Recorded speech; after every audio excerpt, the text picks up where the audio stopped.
विघ्नहर्ता श्री गणेश, श्री गणेश, श्री गणेश।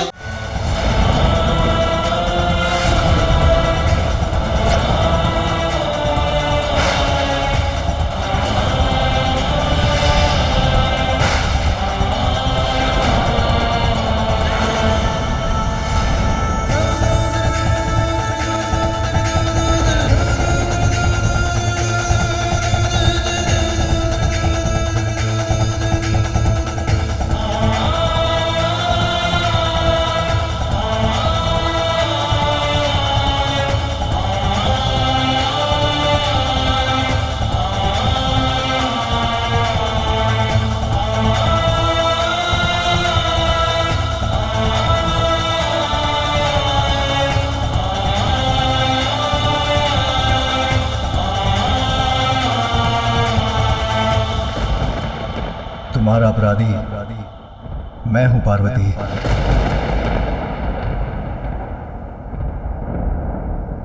आपने किया मेरे पुत्र का वध,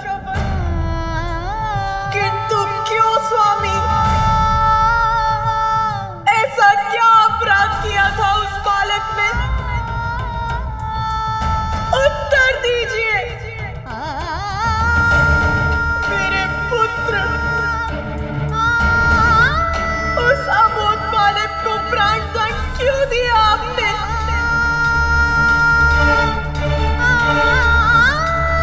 मैंने कुछ पूछा है आपसे, उत्तर दीजिए। मां कर दे पुत्र की मृत्यु का कारण समझाने पर भी कहां समझ सकेगा मां। और तुमसे क्या कहूं, दुखद सत्य तो यह है कि इसके शीश को इसके धड़ से विलग कर इसके प्राण हरने वाला मेरा ही त्रिशूल था। वो बालक जिसका जन्म अभी ही हुआ था, जिसने संसार को जाना तक नहीं था, उसका इतना भयंकर अंत हुआ मेरे ही स्वामी के इस तीक्ष्ण त्रिशूल से। इतना कष्ट हुआ होगा उसे, उसका प्राणांत हो गया। क्यों क्यों हुआ ऐसा? जो मेरे ही हृदय का स्वरूप था, मेरी ही कल्पना से जन्मा था, जो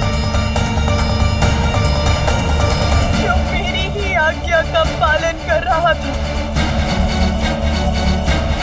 उसके किस दोष के लिए ऐसा भीषण दंड दिया आपने उसे? उसके शीश को कैसे विलग किया आपने?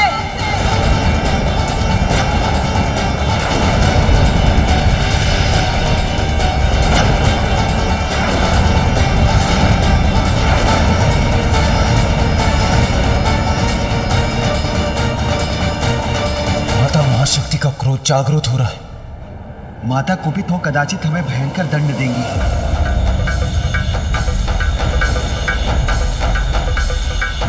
जो हुआ वो अत्यंत कष्टप्रद है मां, किंतु नियति के चक्र से तो मैं भी मुक्त नहीं। ये मैं तुम्हें कैसे समझाऊं? हमें क्षमा कर दे माता। माता, हमसे बहुत बड़ी भूल हो गई। माता, हमें नहीं ज्ञात था कि ये बालक आपका पुत्र है। माता, इसने हमें और प्रभु को भी भीतर प्रवेश करने से रोक दिया था। ठहर जाइए, किसी को भी भीतर जाने की अनुमति नहीं। माता, जब उसका विरोध कर भीतर प्रवेश करने का प्रयास किया तो उसने हम सभी को पराजित कर हमारी दुर्दशा कर दी। किंतु माता, उसमें दोष हमारा ही है। वो प्रभु ने तो मात्र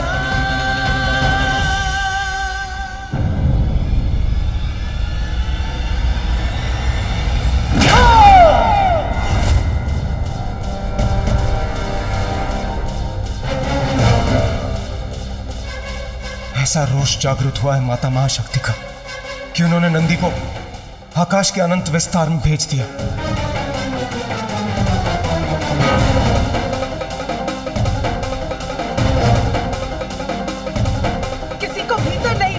दिया ना मेरे पुत्र ने। आप सभी के अनुसार ये था उसका अपराध।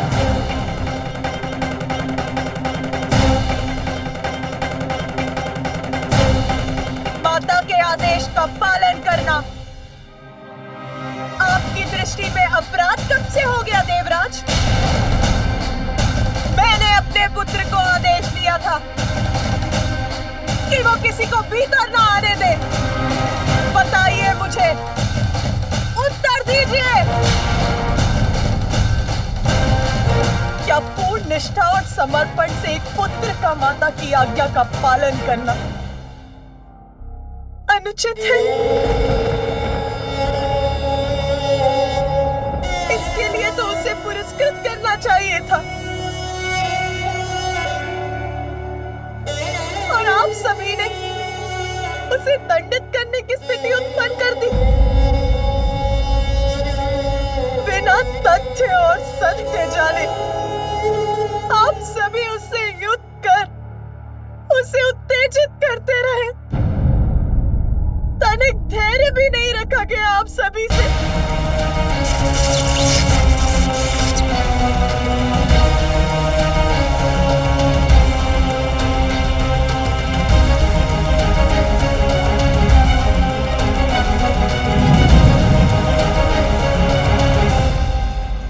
सभी देवता एक साथ होकर एक बालक पर अपना शौर्य प्रदर्शित करते रहे। मेरे पुत्र को अपने प्राण देकर अपनी माता की आज्ञा का पालन करने के लिए विवश कर दिया आप सभी ने। क्यों किया ऐसा?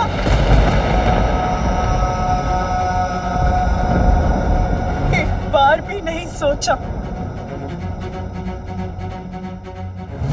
कि जिस असाधारण बालक ने आपको भवन में जाने से रोक दिया, जिसने अपनी शक्ति से आप सभी देवताओं को परास्त कर दिया, वो कौन हो सकता है? और यदि उसने आपको रोक ही दिया था तो थोड़ी प्रतीक्षा ही कर लेते। मैं अपना स्नान और अन्य कार्य कर यहाँ आने ही वाली थी, तब आप सभी से उसका परिचय करा देती।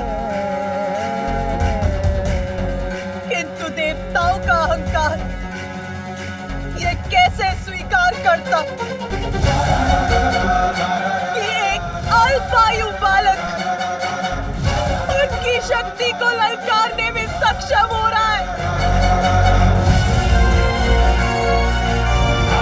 बताइए मुझे, महादेव या उनके गढ़ों के भीतर न जाने से सृष्टि की किस महत्वपूर्ण लीला में बाधा आ रही थी? एक बालक से संघर्षरत हो गए आप सभी देवता। क्या यही है आपका पराक्रम?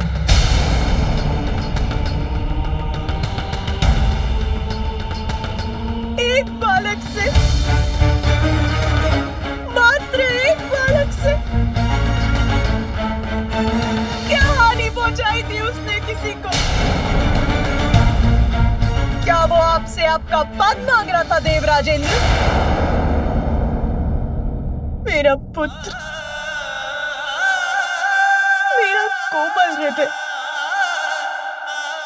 निष्ठावान, आज्ञाकारी पुत्र मेरा, मेरी अपनी माँ की आज्ञा का पालन भर कर रहा था। बताइए मुझे, क्या इस घटना के बाद संसार का कोई भी पुत्र अपनी माता की आज्ञा का पालन करेगा? क्या किसी भी पुत्र में इतना साहस शेष रहेगा?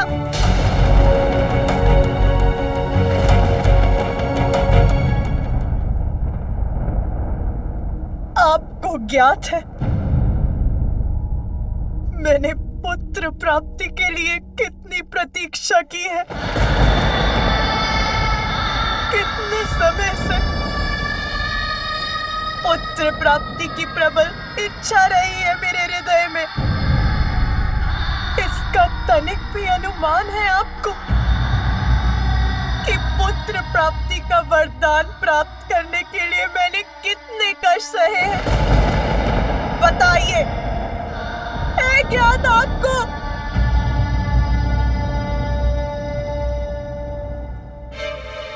आदि शक्ति हूं मैं, आदि शक्ति हूं मैं, आदि शक्ति हूं मैं। वो आदि शक्ति जो उस समय सती के रूप में भी मैं सदा आपकी ही प्रार्थना में लीन रही, अपने पिता श्री प्रजापति दक्ष के विरुद्ध गई ताकि आपके साथ हमारा विवाह हो सके। सती, ये कदापि नहीं हो सकता। मैं तुम्हारा विवाह उस शिव बैरागी से कदापि नहीं होने दूंगा। अनेकों कष्ट सहे, तब कहीं जाकर ब्रह्मदेव की सहायता से हमारा विवाह हुआ, परंतु उस विवाह के बाद भी मेरे कष्ट कम नहीं हुए। पिताश्री द्वारा आपको यज्ञ में ना बुलाए जाने के पश्चात आपके सम्मान की रक्षा के लिए मुझे अपने प्राणों की आहुति तक देनी पड़ी।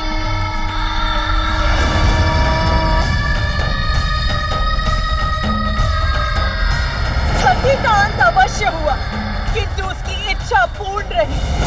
इसीलिए मैंने पुनः जन्म लेकर आपको मनाने के लिए वर्षों तक तप किए, ताकि इस बार मेरे पुत्र प्राप्ति की इच्छा पूर्ण हो सके। किंतु आप वर्षों तक समाधि में लीन रहे, आपको तो इसका आभास तक नहीं था। किसी प्रकार पुनः आपसे विवाह हुआ और वर्षों पश्चात जब पुत्र प्राप्ति की कामना की तो देवता अपने अपने संकट लेकर आ पहुंचे। हमें आश्वस्त कीजिए हे दयानिधान कि आपके और माता पार्वती के संयोग से कभी भी कोई भी संतान जन्म नहीं लेगी। मेरे प्रथम पुत्र को आपने उनके कार्यों में लगा दिया, मैंने कुछ नहीं कहा। मैंने द्वितीय पुत्र के लिए पुनः कठोर पुण्य व्रत किया। मुझे एक ऐसी संतान का वरदान दीजिए त्रिमूर्ति के समक्ष गुण हो सके। तथास्तु। पुत्र पाकर एक मां पुनः प्रफुल्लित हुई तो आप सबके साथ मिलकर स्वयं मेरे स्वामी ने इतनी निष्ठुरता के साथ मेरे पुत्र का वध कर दिया।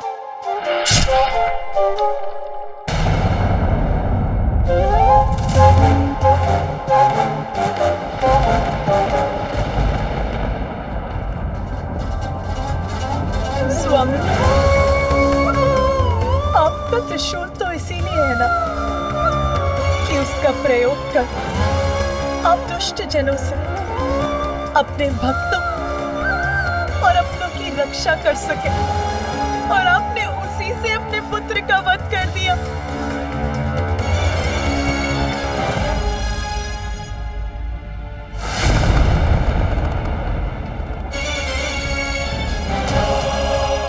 मुझे बताइए महादेव, क्या शीश विलक करने के सिवाय आप कुछ और भी कर सकते हैं?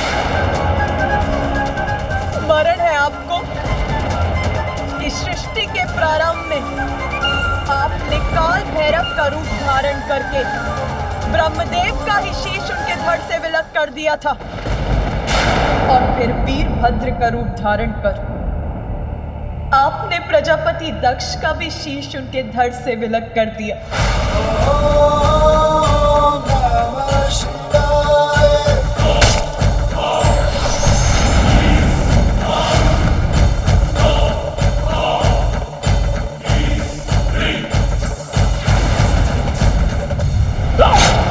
किंतु इस बार तो आप सभी सीमाएं लांघ गए।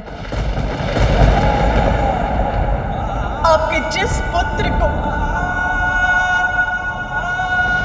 आपका स्नेह प्राप्त होना चाहिए था, आपने उसी पुत्र का शीश उसके शरीर से विलक कर दिया।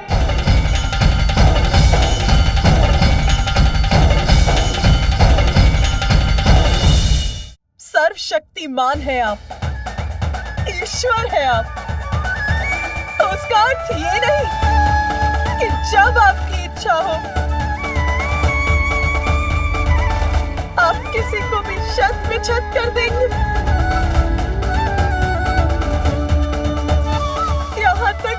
अपने पुत्र को भी, इतना भी नियंत्रण नहीं है आपको अपने क्रोध पर?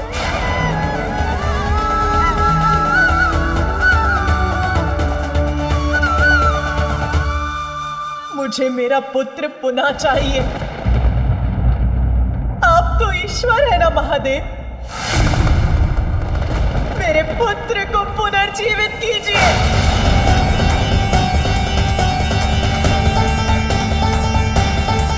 उससे पुनः उठकर मुझे मां कहने के लिए कहिए।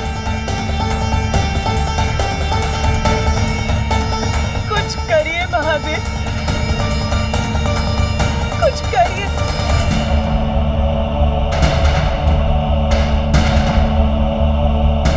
अन्यथा मैं भी अपना नियंत्रण खो दूंगी।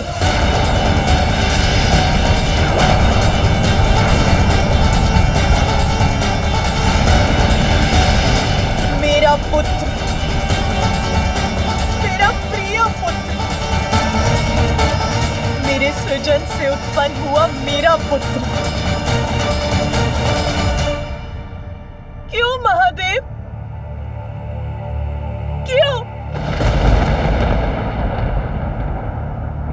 क्यों किया आपने ऐसा? क्यों?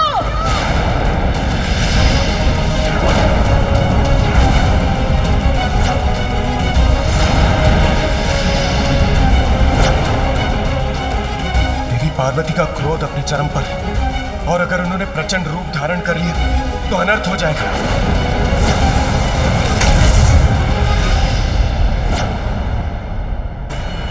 यदि आप उसे जीवन देना नहीं चाहते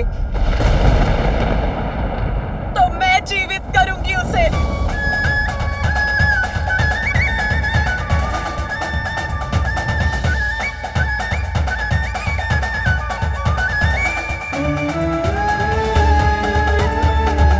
मैंने ही उसका सृजन कर उसे जीवन दिया है, तो मैं ही उसे पुनर्जीवित करूंगी।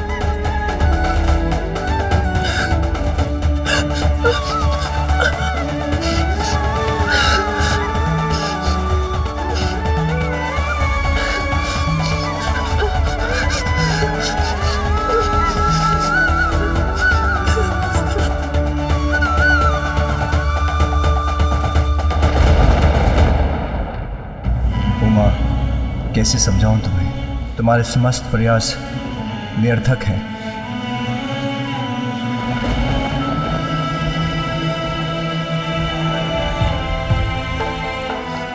ये क्या हो रहा है? इसका शेष क्यों नहीं बना पा रही हूं मैं? उसे जीवन क्यों नहीं दे पा रही हूं मैं?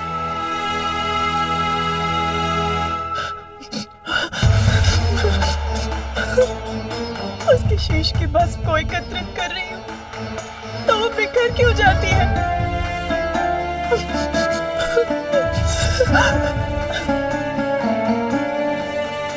रुक जाओ उमा,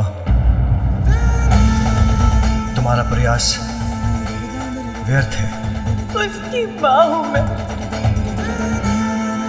मेरा प्रयास व्यर्थ कैसे हो सकता है? ये शीश मेरे त्रिशूल के प्रहार से भस्म हुआ है,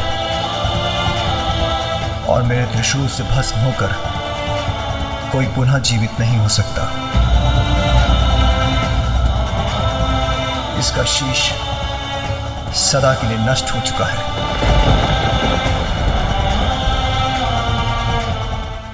ये शीश मेरे त्रिशूल के प्रहार से भस्म हुआ है, और मेरे त्रिशूल से भस्म होकर कोई पुनः जीवित नहीं हो सकता। इसका शीश सदा के लिए नष्ट हो चुका है। तो सब कुछ नष्ट हो जाएगा। यदि मेरा पुत्र जीवित नहीं हो सकता तो संसार भी शेष नहीं रहेगा। ऐसी विनाश लीला उत्पन्न करूंगी मैं।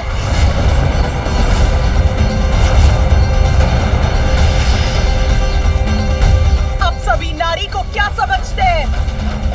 भले ही कुछ भी होता रहे, आप सभी कुछ भी करते रहे, और वो शांति से सब कुछ सहती रहेगी।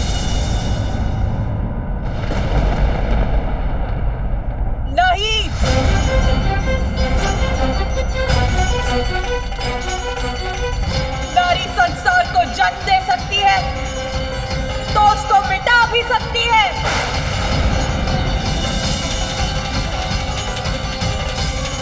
अब सर्वत्र विनाश ही विनाश होगा, कोई शेष नहीं रहेगा।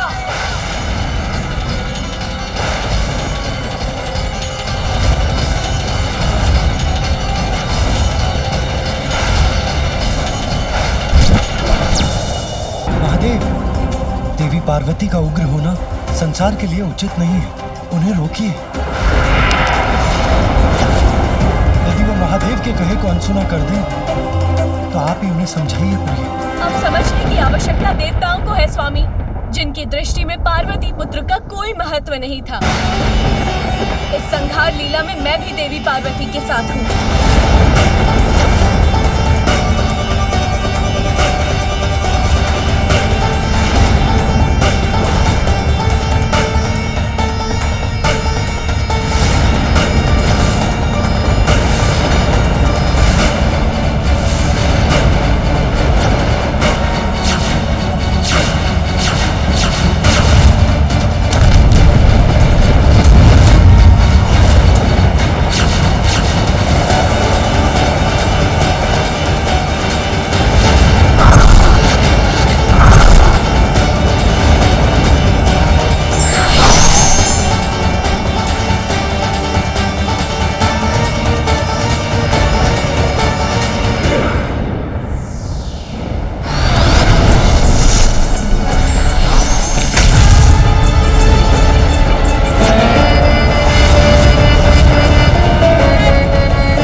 रौद्र रूप से और उनसे उत्पन्न इन महाविद्याओं से कोई सुरक्षित नहीं।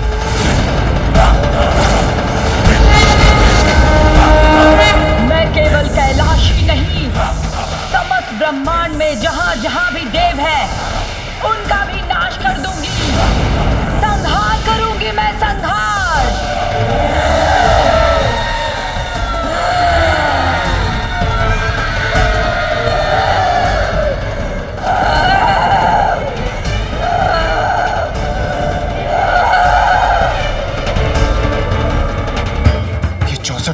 भी माता की देह से उत्पन्न होकर हम पर ही वार करने वाली है।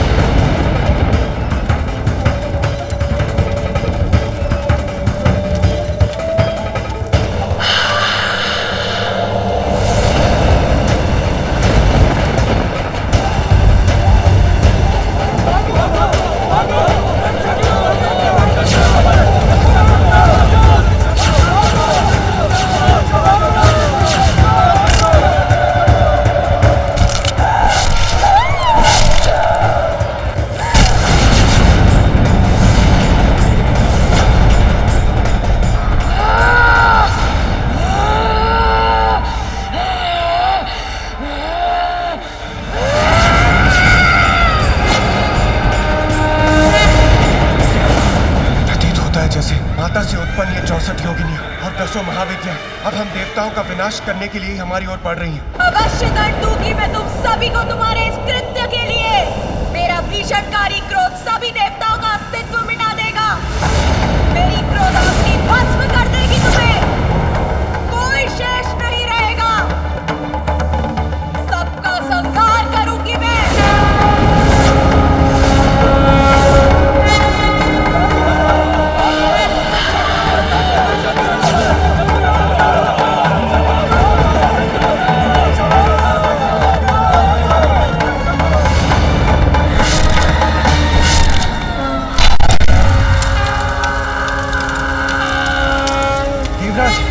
इन योगिनियों से हम देवताओं की रक्षा का कुछ उपाय कीजिए। सभी देवताओं को बंधक बना लिया इन 10 महाविद्याओं ने और 64 योगिनियां भी उनका साथ देने के लिए तत्पर है। मुझे ज्ञात नहीं अब कैसा विनाश होगा। के समान है माता आदिशक्ति का रोष। जब तक शांत है तब तक ये अपनी संहारक शक्ति को अपने भीतर समाये रखता है और हाँ जब फटता है तो चारों दिशाओं में संहार करता है। कहाँ जाने का प्रयास कर रहे थे?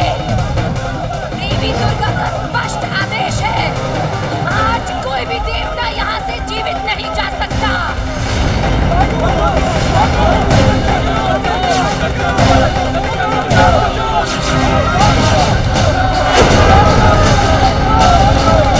इस प्रकार तो देवी पार्वती सबका संहार करेंगी, सर्वत्र विनाश होगा, नष्ट हो जाएगी सृष्टि।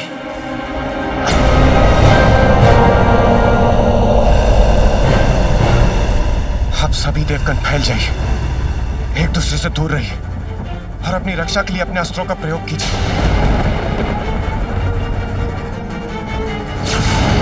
देवगण बचाइए अपने आप को, रक्षित कीजिए स्वयं को। योगिनियों ने चारों ओर से घेर लिया है, शीघ्र कुछ करना होगा।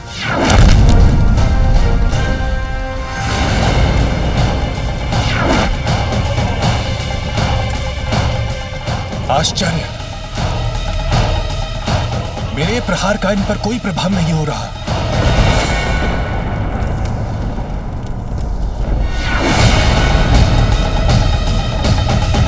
वायुदेव, आज कोई भी अस्त्र शस्त्र अथवा कोई भी तुम्हारी दिव्य शक्तियां महाशक्ति के क्रोध से तुम्हें अब कोई नहीं बचा पाएगा। कोई तुम्हारी रक्षा नहीं कर पाएगा।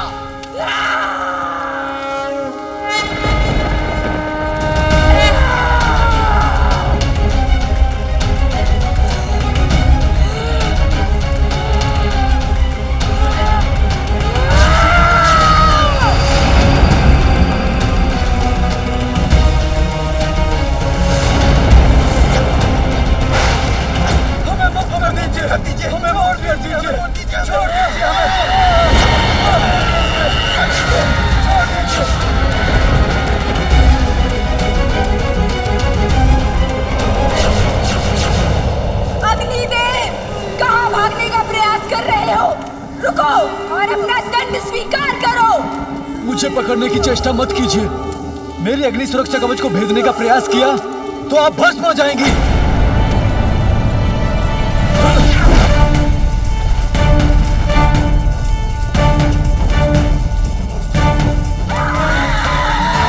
ये किसकी गर्जना है?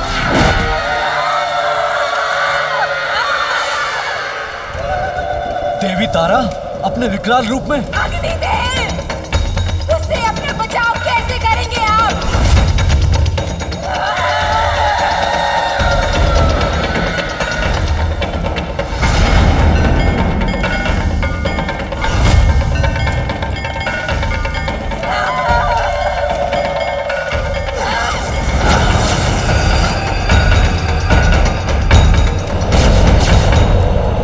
पार्वती का दुख उनका रोष बन रहा है, किंतु अभी उन्हें रोकना संभव नहीं।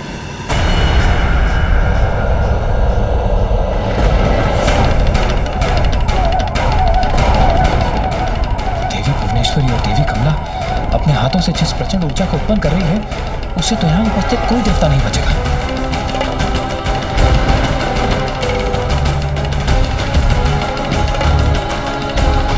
यदि मैं जल में परिवर्तित हो जाऊं, तो इन महाविद्याओं की ऊर्जा को सहज ही भेज सकूंगा। जल रूप में कोई मुझे कैसे भस्म कर सकता है?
जाने देंगी।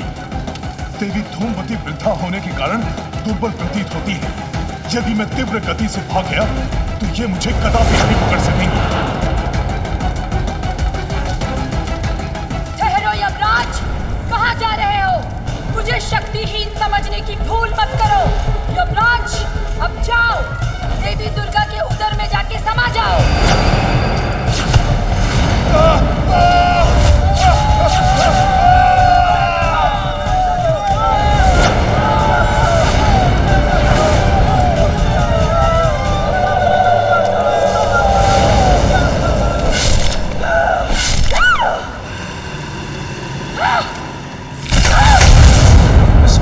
समस्त देवताओं का विनाश हो जाएगा और मैं देवराज होते हुए ये नहीं देख सकता। मुझे कुछ करना होगा।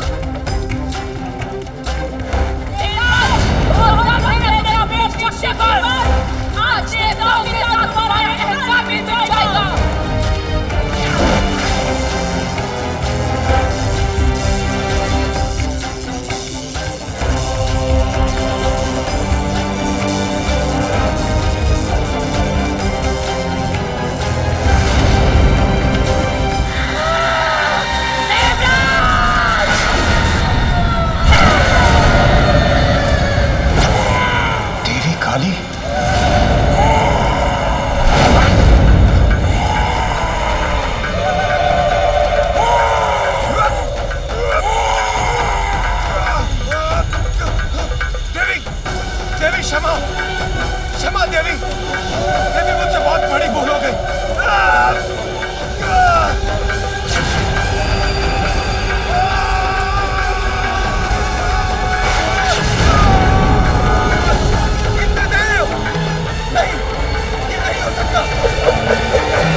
इंद्रदेव की रक्षा तो अति आवश्यक है।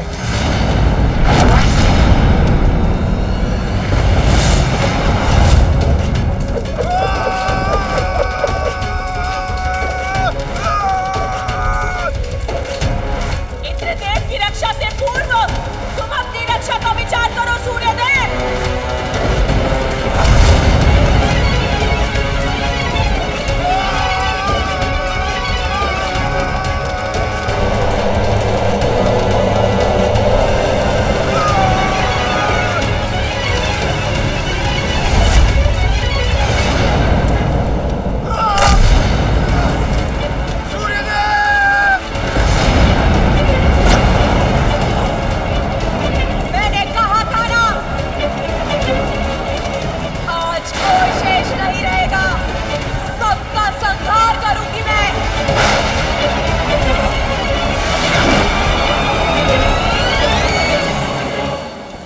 महादेव, अब तो आप ही देवी पार्वती के इस उग्र रूप को शांत कर सृष्टि को संकट से उबारने में समर्थ हैं।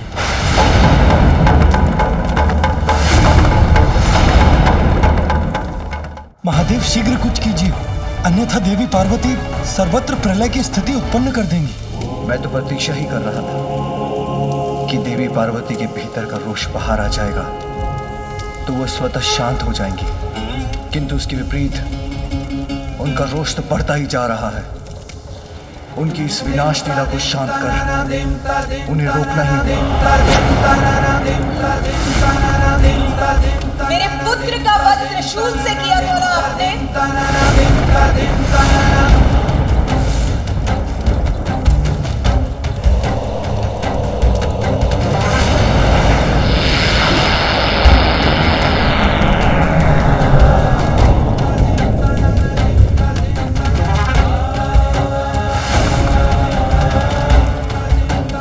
पार्वती, यदि संहार करने से ही तुम्हारा क्रोध शांत होता है तो लो, मैं प्रस्तुत हूँ, तुम्हारा दोषी। मुझे निगल कर मेरा संहार करो देवी।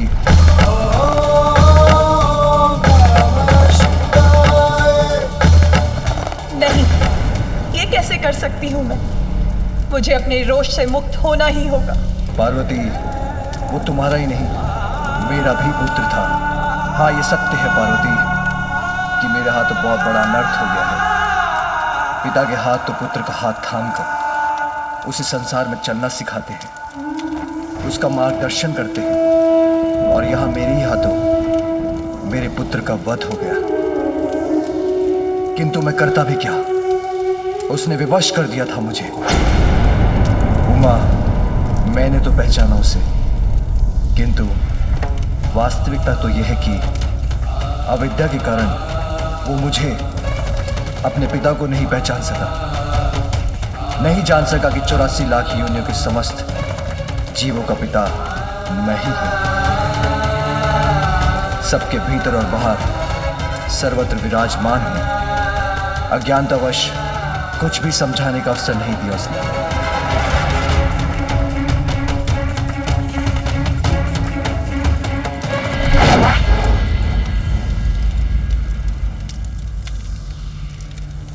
तुमने उसे जन्म तो दिया पार्वती, किंतु उचित संस्कार देने का अवसर नहीं मिला तुम्हें। इसलिए उससे अत्यधिक अहंकार था जिसे मिटाना अनिवार्य था। जैसे ब्रह्मदेव के शीश के साथ उनके अहंकार को भंग करना और प्रजापति दक्ष में समाये अहंकार का नाश आवश्यक था, उसी प्रकार हमारे अहंकारी पुत्र के अहंकार को नष्ट ही किया है मैंने। सत्य है पार्वती, सब जीवन का स्रोत भी मैं हूं, किंतु जीवन प्राप्त करने के बाद सभी अपनी इच्छा अनुसार अपने कर्मों का चुनाव करने के लिए स्वतंत्र हैं। हमारे पुत्र ने जिन कर्मों का चुनाव किया उसका परिणाम यही था, वही भुगतना पड़ा उसे। स्वामी, वो ब्रह्मदेव या प्रजापति दक्ष नहीं था, एक अपरिपक्व बालक मात्र था जिसका जन्म तक कुछ ही समय पूर्व हुआ था। कुछ ज्ञान प्राप्त करने का अवसर ही कहाँ प्राप्त हुआ उसे। अपनी माँ के आदेश का पालन कर रहा था वो, उसके लिए आपने उसका वध कर दिया। ये निर्णय आपका मुझे स्वीकार नहीं है स्वामी। मुझे मेरा पुत्र वापस चाहिए, तभी मैं स्वयं को शांत कर पाऊंगी। यदि आप चाहें तो यह अवश्य संभव होगा, क्योंकि आप ही समस्त जीवन के नियंत्रक हैं। तो हे महादेव, हे देवादिदेव, मुझे मेरा पुत्र लौटा दीजिए, अन्यथा मेरे क्रोध का परिणाम सहने के लिए तैयार हो जाइए।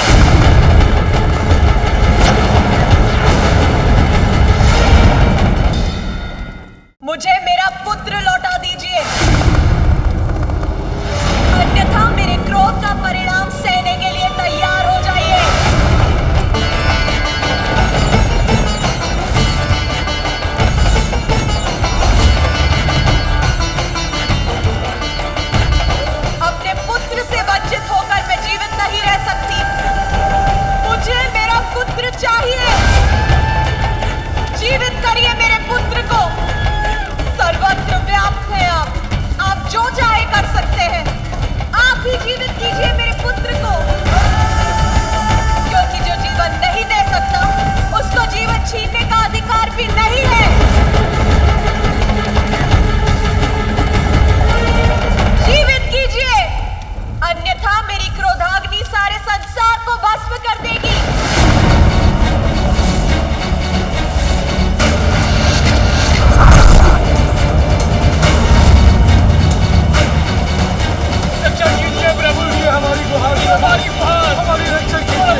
कैसे शांत करेंगे माता पार्वती के क्रोध को?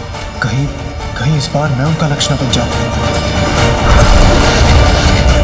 शांत हो जाओ देवी पार्वती, तुम्हें तुम्हारा पुत्र अवश्य प्राप्त होगा।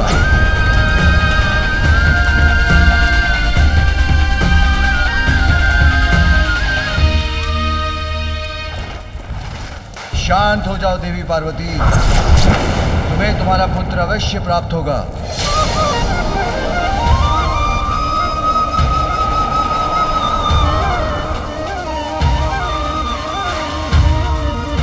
इसलिए नहीं कि तुम संहार कर रही हो, किंतु इसलिए कि पुत्र प्राप्ति की तुम्हारी कामना अत्यंत प्रबल है। क्योंकि तुमसे पूछे बिना मैंने देवताओं को वरदान दिया था, क्योंकि पुत्र प्राप्ति के लिए तुमने इतना कठोर व्रत कर श्री हरि से सुंदर पुत्र पाने का वरदान प्राप्त किया था। इन सब कारणों से मैं तुम्हें तुम्हारा पुत्र अवश्य दूंगा। ऐसा पुत्र जो असाधारण होगा, दिव्य होगा, सबसे भिन्न और अहंकार रहित होगा। मेरे वचन व्यर्थ नहीं होंगे पार्वती, इसलिए अब शांत हो जाओ महेश्वरी।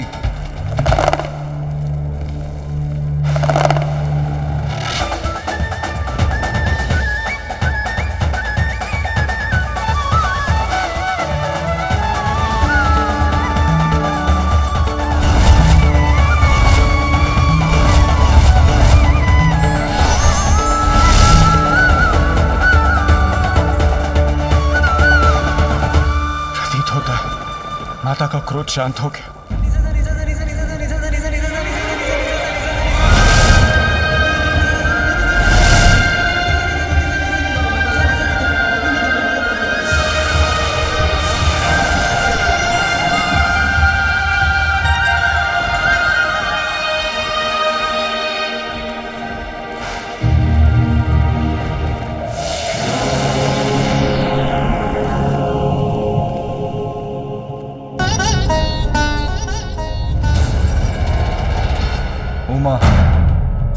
देवी पार्वती, अपने आप को संभालिए।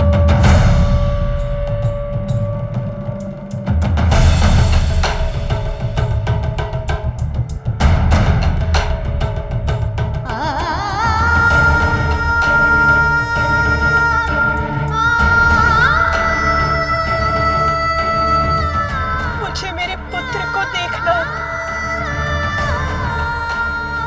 उसे देखे बिना कैसे शांत हो सकती हूँ मैं? स्वामी,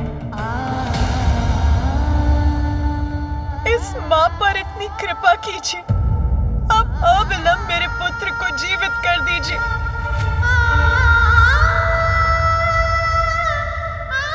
अभी तो मैंने उसका अन्नप्राशन भी नहीं किया। मुझे उस पर अपनी स्नेह वर्षा करनी है, उसे अपने हाथों से खिलाना है, दुलारना है, उस पर अपनी ममता उड़ेलनी है। मैं आपसे विनती करती हूँ प्रभु, आप अपना वचन पूर्ण कीजिए, जीवित कर दीजिए मेरे पुत्र को, जीवित कर दीजिए। देवी, इसमें महादेव का कोई दोष नहीं, ये सब मेरे ही कारण हुआ है।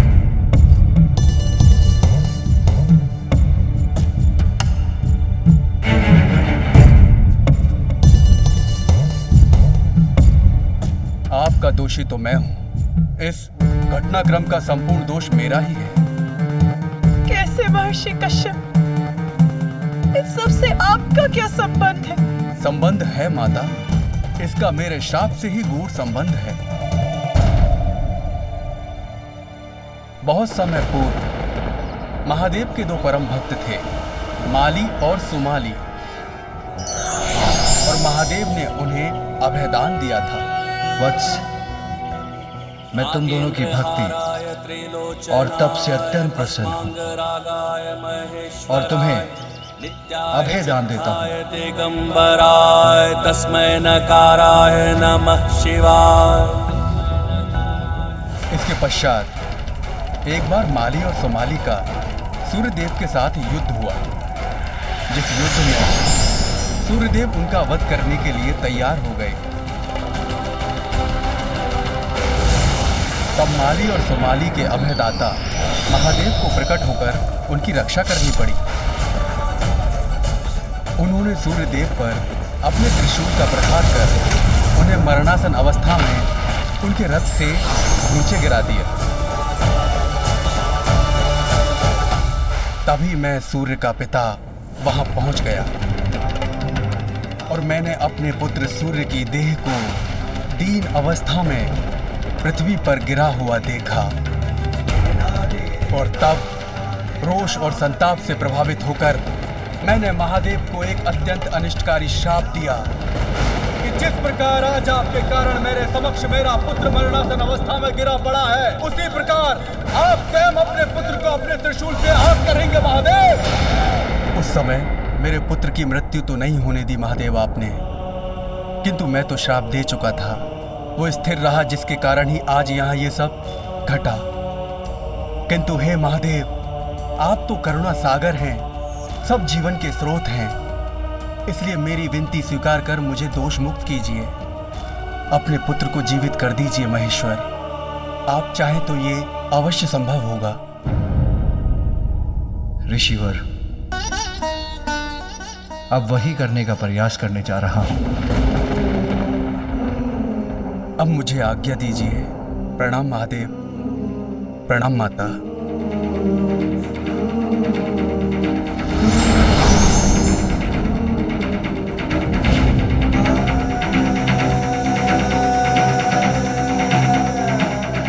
देवगण, मेरे पुत्र, इस बालक के पार्थिव शरीर को मानसरोवर के पावन जल से धोकर वहां उस गुफा के भीतर रख दीजिए।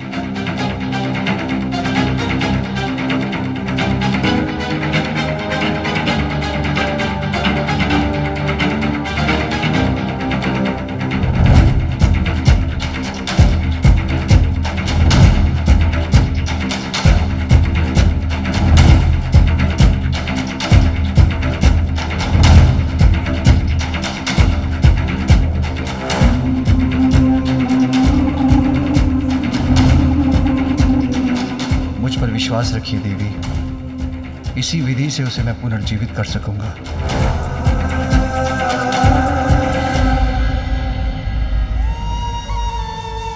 क्या हुआ माँ? आपके मुख पर ये चिंता कैसी? मुझे बताइए माँ, अपनी चिंता का कारण। इस संसार में मैं आपकी सभी चिंताओं को हरने ही तो आया हूँ। माँ का आंचल ही मेरा संपूर्ण संसार है।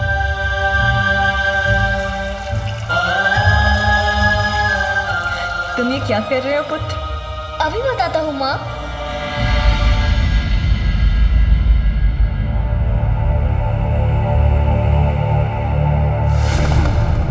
नहीं, अब और नहीं सह सकूंगी मैं। मेरे पुत्र को पुनर्जीवित कीजिए नाथ।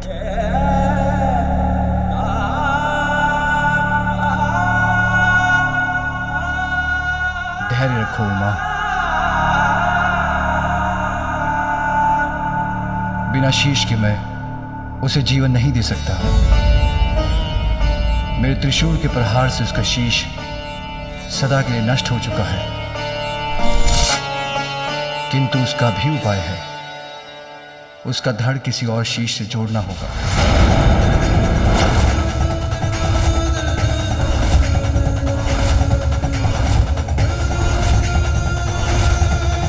तब मैं अपने पुत्र को पुनर्जीवित कर सकूंगा। क्या किसी और का शीश जोड़ा जाएगा मेरे पुत्र के धड़ पर? किसका शीश होगा वो?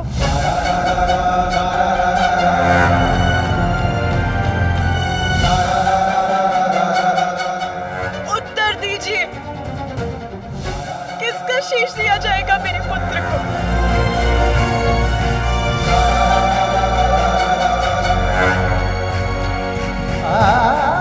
मैंने तुम्हें वचन दिया है उमा, मैं तुम्हारे पुत्र को पुनर्जीवित करूंगा। इसीलिए विश्वास रखो जो होगा उचित ही होगा। किंतु स्वामी, उसे तो किसी और का शीश धारण करना होगा। किसी और का शीश हम कहां से लेकर आएंगे प्रभु? देवतागण, आप सभी उत्तर दिशा की ओर जाएं। उस दिशा में सर्वप्रथम जो भी नवजात शिशु आपको दिखाई दे, जिसका जन्म कुछ समय पूर्व हुआ हो, उसका शीश ले आए। वही शीश इस बालक का शीश बनेगा।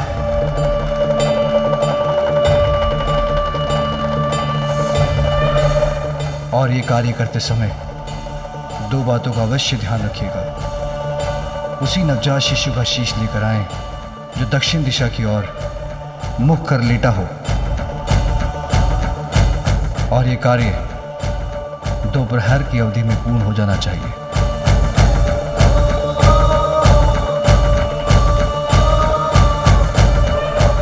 अन्यथा मैं अपने पुत्र को पुनर्जीवित करने में अक्षम बचूंगा।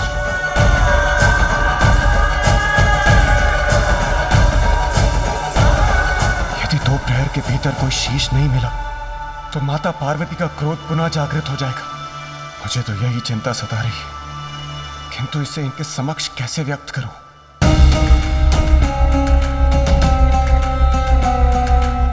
मात्र 2 प्रहर, बस इतना ही अवकाश है मेरे पुत्र के लिए शीश प्राप्त कर उसे पुनर्जीवित करने का। हम प्रयास तो कर सकते हैं इंद्रदेव, पर 2 प्रहर तो बहुत छोटी अवधि है। सूर्यदेव, ये महादेव की आज्ञा है। हमें उन पर विश्वास कर अति शीघ्र अपनी यात्रा प्रारंभ करनी चाहिए और अविलंब उत्तर दिशा की ओर प्रस्थान करना चाहिए। रुकिए इंद्रदेव, मैं भी आप लोगों की सहायता के लिए आप सबके साथ चलता हूं।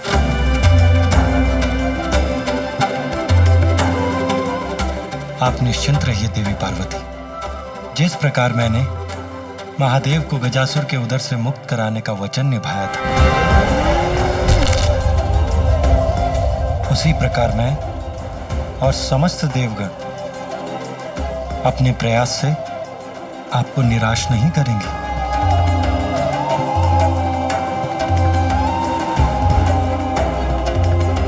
आपके इन वचनों से मुझे आश्वस्त करने के लिए अनेकों धन्यवाद भ्राताश्री।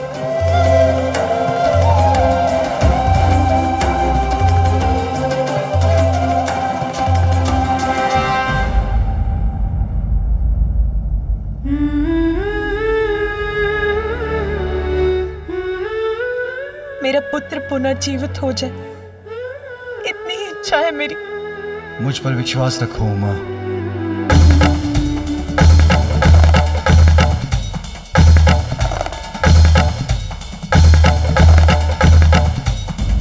मैं यही हूं पुत्र, तुम्हारे समीप, तुम्हारी प्रतीक्षा कर रही हूं, उसी प्रकार जैसे तुम द्वार के बाहर मेरी प्रतीक्षा कर रहे थे। तुम्हें छोड़कर कहीं नहीं जाऊंगी, यही हूं और यही रहूंगी। बस अब तुम शीघ्र आ जाओ पुत्र, शीघ्र आ जाओ।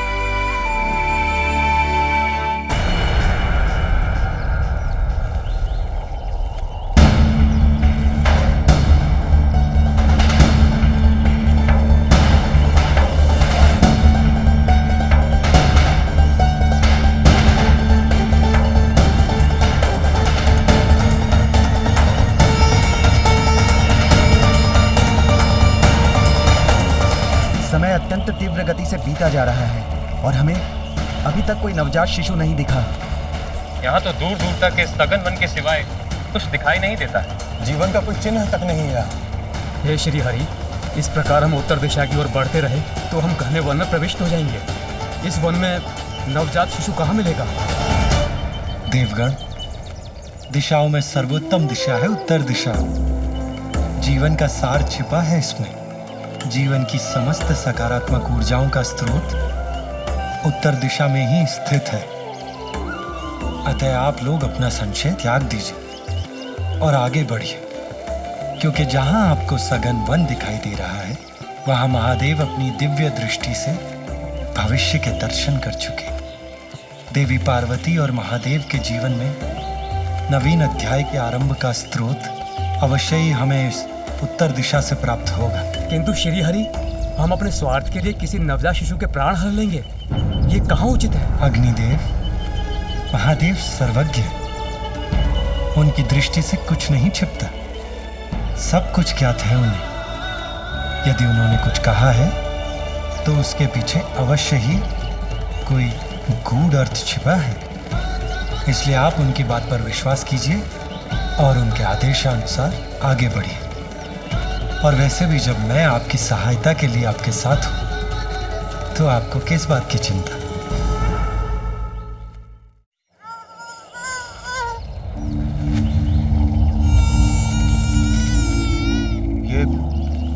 ये शिशु क्रंदन का स्वर उस ओर से आ रहा है। हमें शीघ्र उस ओर चलना चाहिए।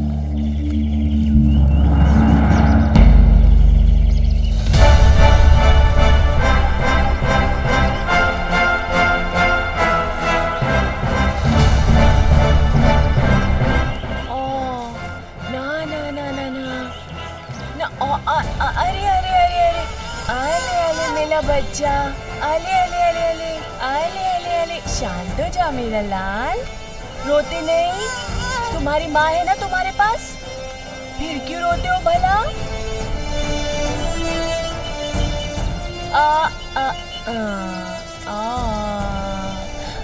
चुप हो जा, चुप हो जा।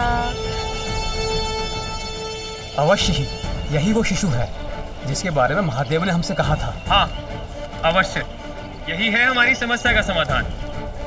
नहीं वरुण देव, आप भूल कर रहे हैं। भूल? कैसी भूल विष्णुदेव? ये एक शिशु है और नवजात भी, अर्थात हमें इसी का शीश ले जाना है ना? इंद्रदेव, ये शिशु नवजात अवश्य है, परंतु महादेव ने हमें स्पष्ट कहा था उसी नवजात शिशु का शीश लेकर आए जो दक्षिण दिशा की ओर मुख कर लेटा हो, और इस बालक का मुख पश्चिम दिशा की ओर है।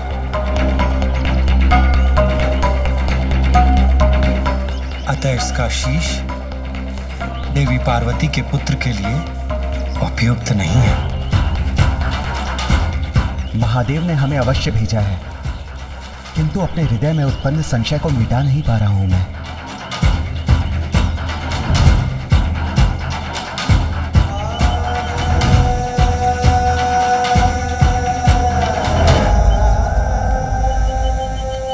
देवगण, इस शिशु को निहारने से कोई लाभ नहीं। एक प्रहर बीत चुका है, हमें शीघ्रता कर दूसरा शिशु ढूंढना होगा।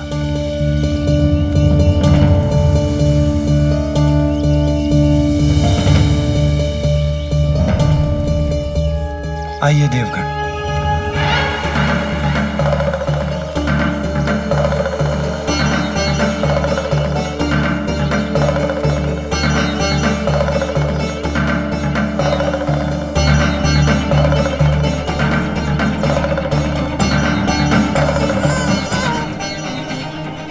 यहाँ कोई है, अवश्य है।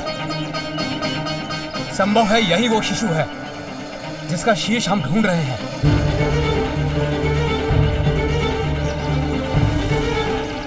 अग्निदेव को कुछ आभास हुआ है, हमें उनकी बात सुननी चाहिए। इस ओर आइए प्रभु।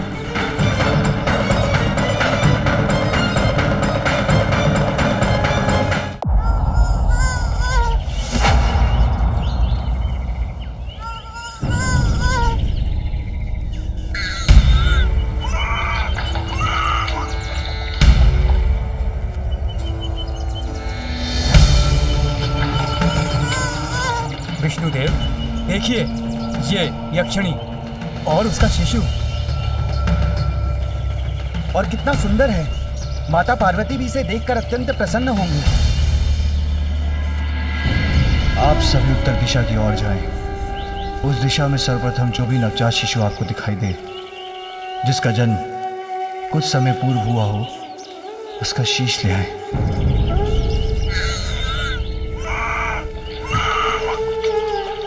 आप लोग पुनः भूल कर रहे हैं देवगण। महादेव ने स्पष्ट कहा था कि हमें किसी नवजात शिशु का शीश ढूंढना है, किंतु ये यक्ष शिशु नवजात नहीं है। इसकी आयु 1 वर्ष के समीप है।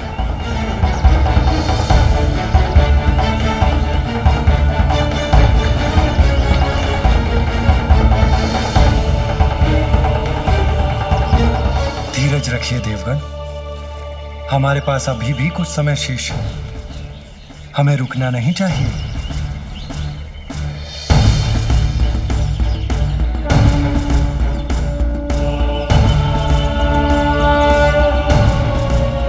आइए देवगण,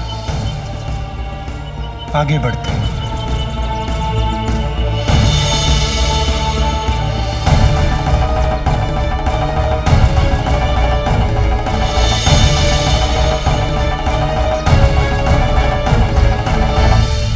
यहाँ तो वन्य पशु भी कठिनाई से आते होंगे, फिर श्रीहरि हमें वन के और भीतर कहाँ ले जा रहे हैं?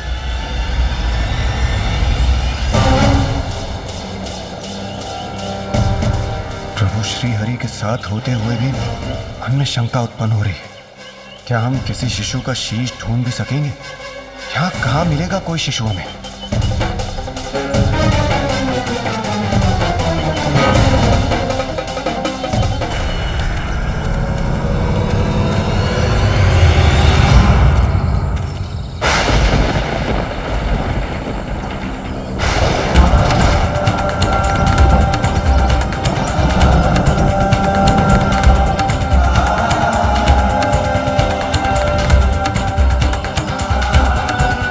विष्णुदेव, ये गज? मात्र गज नहीं देवराजेंद्र,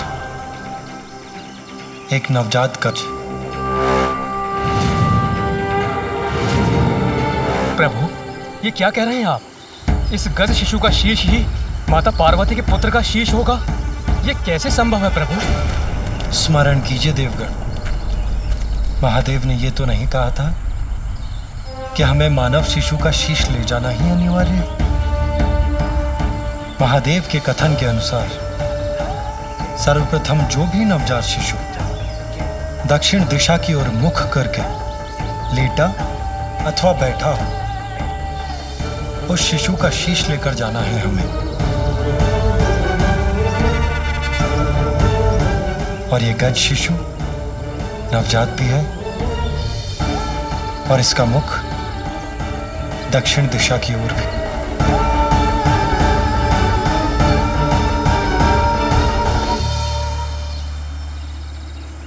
विष्णुदेव, ये गजमाता भी तो माँ है।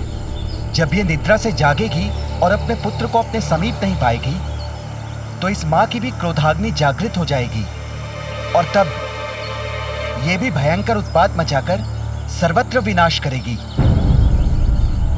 नहीं सूर्यदेव, शिशु के जन्म पर माता उस पर अपना वात्सल्य उड़ेलती है, उसे अपने तन से स्नेहपूर्वक लगाकर उसका पोषण करती है। पल भर के लिए भी उसे अपनी आंखों से ओझल नहीं होने देती। किंतु उसके विपरीत ये गज माता अपने पुत्र से दूसरी ओर मुख करके निद्रामग्न है, अर्थात उसे अपने शिशु का ध्यान भी नहीं। उसने तन और मन दोनों से शिशु का त्याग कर दिया और ये नवजात शिशु अपनी माता के समीप होकर भी इस संसार में सर्वथा एकाकी है। इसे एक मां की आवश्यकता है।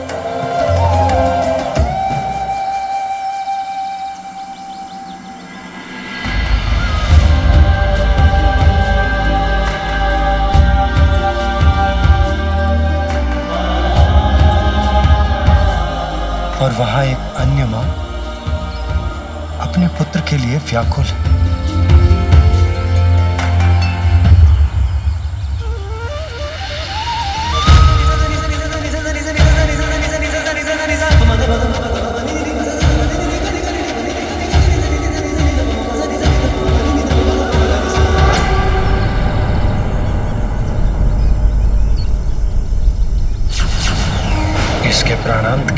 गज शावक मेरे धाम में स्थान पाएगा।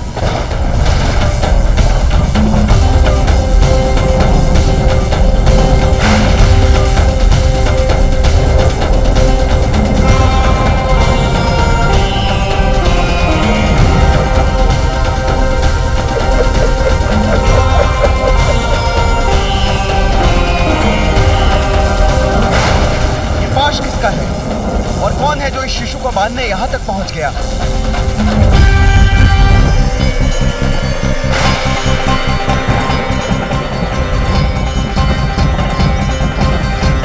विष्णुदेव, देवराज और सभी देवगणों को मेरा प्रणाम।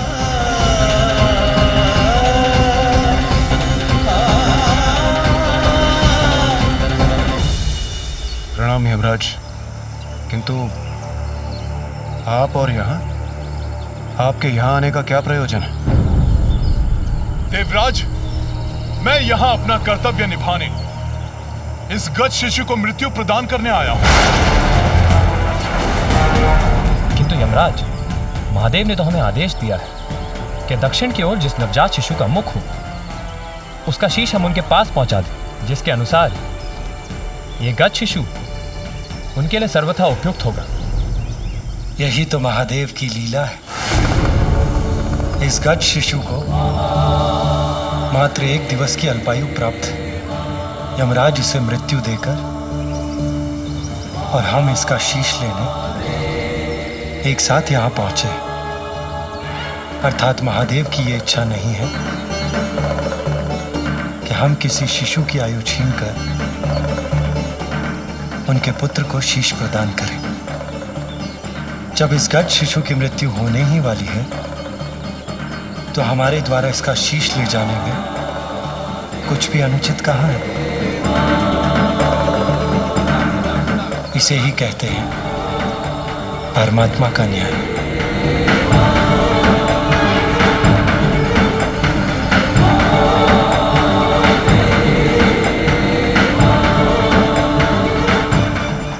श्री हरि, आपके द्वारा इस गज शिशु के शीश को ले जाने के पूर्व मुझे इसके प्राण ले जाने की अनुमति प्रदान करें।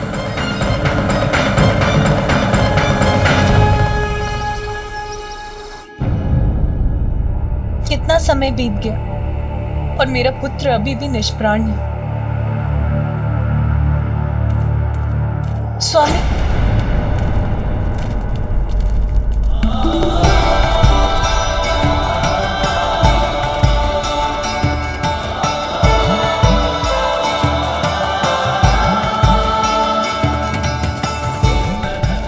हरि और देवगण लौट रहे हैं, अर्थात उनकी यात्रा सफल हुई।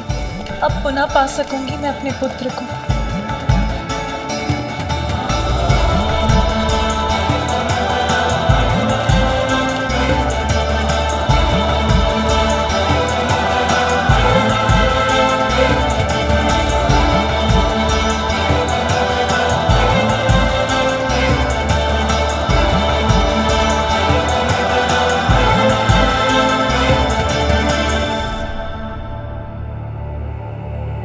वो शीश कहाँ है जो श्री हरि और देवगण अपने साथ लाए हैं? अब तो वही शीश मेरे पुत्र का शीश होगा। आपके आदेशानुसार हम ले आए एक शीश।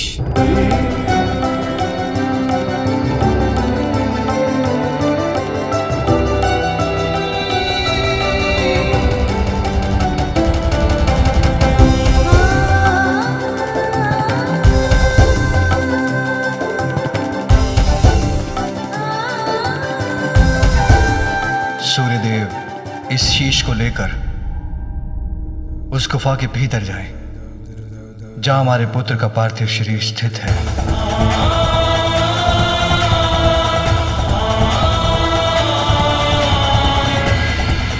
जो आज्ञा प्रभु।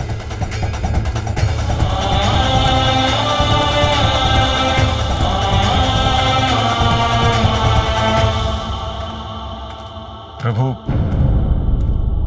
मुझे अभी भी एक शंका है। हम नवजात शिशु का शीश तो ले ही आए, किंतु उसे आपके और माता पार्वती के पुत्र के धड़ से कौन जोड़ेगा प्रभु? इंद्रदेव, देवराज होने के नाते इस प्रश्न का उत्तर तो आपको भी ज्ञात होना चाहिए। ये कार्य अश्विनी कुमार करेंगे देवराज। आपको तो ज्ञात ही है, वो अत्यंत निपुण शल्य चिकित्सक हैं। क्यों, उचित कह रहा हूं ना मैं? जी प्रभु। देवराज इंद्र को तो अवश्य ज्ञात होगा जब अश्विनी कुमारों ने ऋषि दधंग का शीश उनके धड़ से विलग करके उसे पुनः उनकी देह से जोड़ दिया था। ऋषि दधंग को ब्रह्म विद्या का गूढ़ ज्ञान प्राप्त था। ये वो वैदिक विद्या है जिससे देवता देवत्व के चरम तक पहुंच सकते हैं। देवराज इंद्र ने उनसे यही विद्या सीखने का प्रयास किया। मैं देवराज इंद्र हूँ और मैं यहाँ आपसे ब्रह्म विद्या सीखने आया हूँ, इसलिए ये विद्या मुझे सिखाने की कृपा करें। देवराज, ये विद्या तो केवल उन्हें ही सिखाई जा सकती है जो किसी भी अवस्था में इसका कोई दुरुपयोग ना करे। आप देवराज अवश्य हैं, किंतु मुझे यह विश्वास नहीं है कि ये विद्या आपको सिखाना संसार के हित में होगा। ऋषिवर, आपने देवराज इंद्र को यह विद्या सिखाने से मना किया। अगर यह विद्या मुझे प्राप्त नहीं हो सकती तो किसी और को भी नहीं दी जा सकती।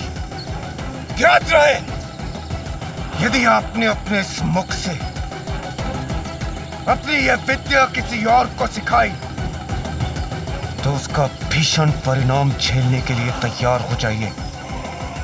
मैं आपके शीश को आपके देह से विलग कर दूंगा। किंतु ऋषि दधंग ने इस विद्या को देवराज को देने से मना कर दिया। किंतु उसके कुछ समय पश्चात ही अश्विनी कुमार ऋषि दधंग से ब्रह्म विद्या सीखने के लिए पहुंचे। ऋषिवर, प्रणाम ऋषिवर। ऋषिवर, हम अश्विनी कुमार आपसे ब्रह्म विद्या सीखने के लिए आए हैं।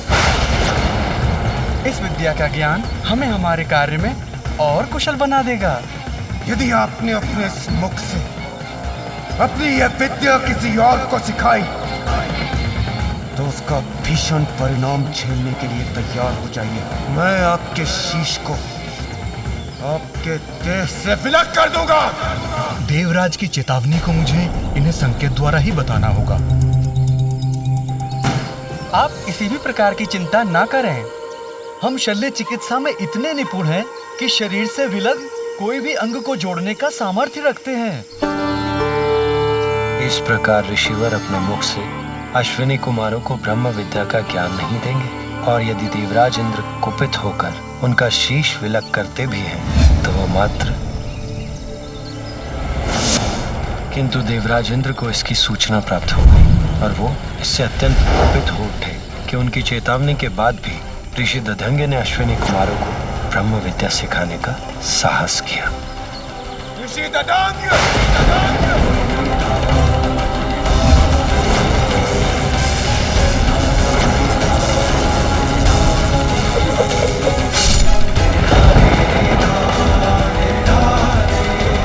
इसके उपरांत दोनों अश्विनी कुमारों ने ऋषि दधंग के शीश को उनके शरीर पर पुनः स्थापित कर संजीवनी विद्या से उन्हें पुनर्जीवित कर दिया।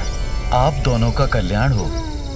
आप दोनों ने मात्र मेरे जीवन की रक्षा नहीं की, अपितु मेरे धर्म को भंग होने से भी रक्षित किया है। एक गुरु होने के कारण आप दोनों जैसे योग्य शिष्यों को धर्म का ज्ञान देना मेरा धर्म था। यदि देवराज इंद्र के भय से मैं आपको ये ज्ञान दिए बिना लौटा देता, मेरे गुरु होने का धर्म खंडित होता। शल्य चिकित्सा में पारंगत और संजीवनी विद्या के ज्ञाता भी हैं अश्विनी कुमार, इसलिए बालक के शीश को उसके धड़ से जोड़ने के लिए उनका बुलाया जाना स्वाभाविक है और उपयुक्त भी। बालक के शीश को उसके धड़ से जोड़कर वो उसे प्राण दान देने में समर्थ है।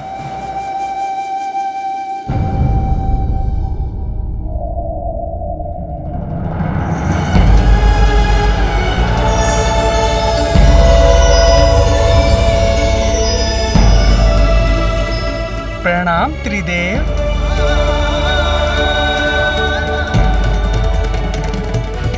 प्रणाम देवतागण।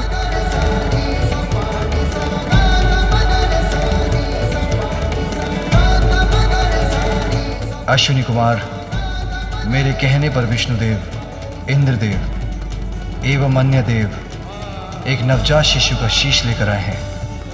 आप औषधियों के देवता हैं, इसीलिए आप ही मेरे पुत्र के तन से इस शीश को जोड़ने में सक्षम हैं। ये हमारा सौभाग्य होगा महादेव।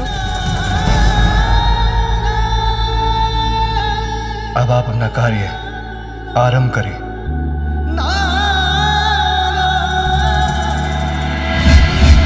देवगण,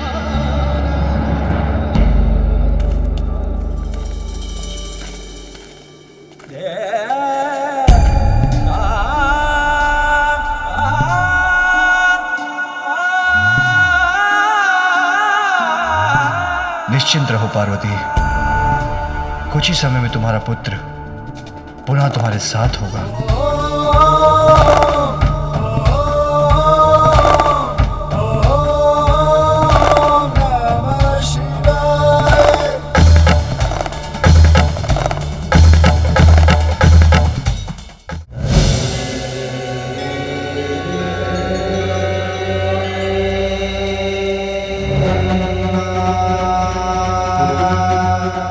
महादेव, हम शीश को तो बालक के शरीर से जोड़ देंगे, किंतु इनकी मृत्यु आपके त्रिशूल के प्रहार से हुई थी, इसलिए हम इन्हें जीवन प्रदान नहीं कर सकेंगे। इन्हें प्राण देकर पुनर्जीवित तो आप ही कर सकते हैं प्रभु।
हमने अपना कार्य कर दिया प्रभु। अब मैं बहुत विचलित हो रही हूं। मैं अपनी दिव्य दृष्टि से भीतर देख सकती हूं, किंतु स्वयं देखने पर मैं अत्यंत व्याकुल ना हो जाऊं। देवी सरस्वती, क्या आप मुझे देखकर बता सकती हैं कि वहां क्या हो रहा है?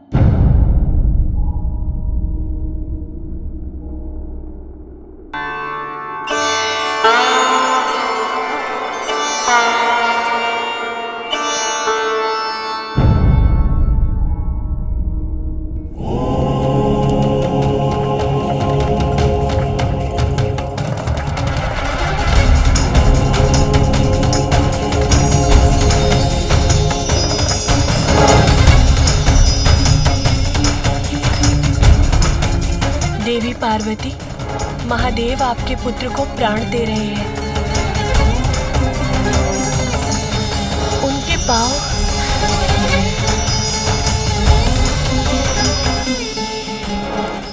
और अब उदर जीवन से स्पंदित हो रहा है।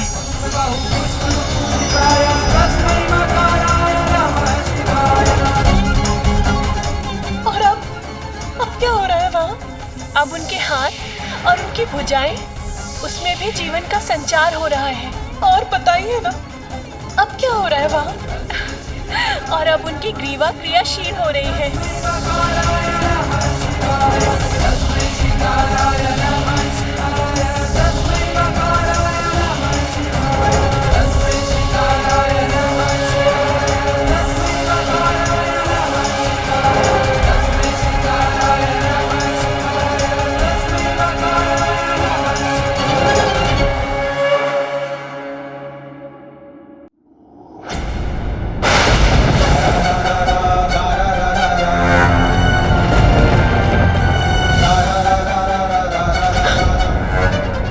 क्या हुआ? आपने अपनी दिव्य दृष्टि क्यों हटा ली? आप मुझे कुछ बता क्यों नहीं रही? वो देवी पार्वती, जैसा मैंने कहा, महादेव आपके पुत्र को प्राण दे रहे हैं। नहीं, कुछ तो है जो देवी सरस्वती मुझे नहीं बता रही। मैं स्वयं जाकर देखती हूँ।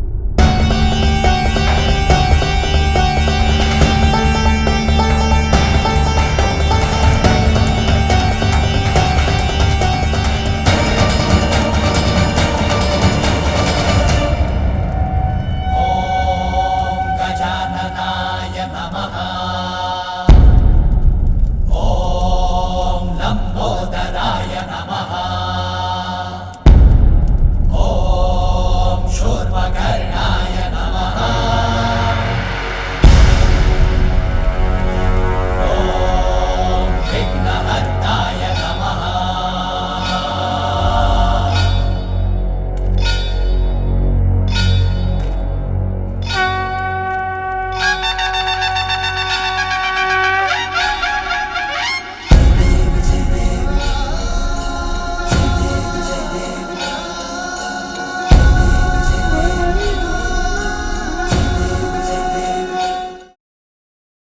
विघ्नहर्ता श्री गणेश के अद्भुत शक्तियों से भरे वीडियोस देखने के लिए चैनल को सब्सक्राइब करना न भूलें और साथ ही बेल आइकॉन भी दबाएं।